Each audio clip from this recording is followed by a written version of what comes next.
बेसी रेट भी नहीं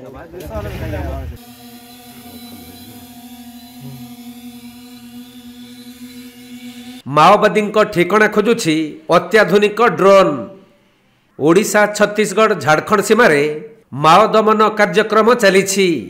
तेणु माओवादी माने छत्तीसगढ़ नुआपड़ा जंगल में पशि बलांगीर पाटणागढ़ दे सोनपुर आसीथिबा अनुमान करा जाउछि। जहाकु नै 2 दिन हेलानी माओवादी को धरिबा पई संबलपुर सोनपुर पटु पुलिस कोम्बी ऑपरेशन सहित घेराबंदी करिछि। आउ जंगल भितरे माओवादी गतिविधि लक्ष्य करुछि ड्रोन।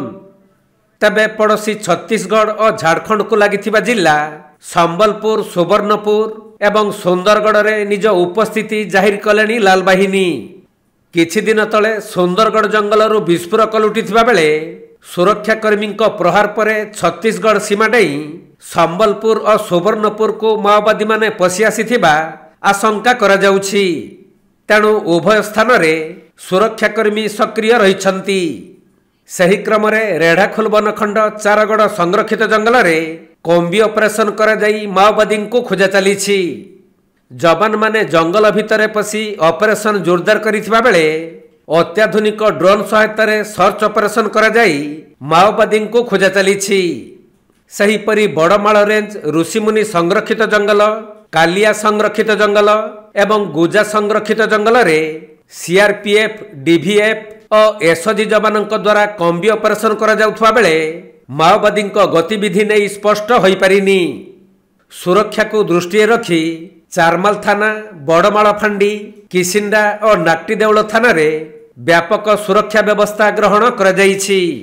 चारमाल थाना रे गुटिए टीम रही जांच करुछंती। किनु खाई नहीं आला ना रोटी गिरची गिरची रे यो पूरा ढाल लो आज नहीं आई ना के बुतुरबा कथा लागो आज नहीं चिटकी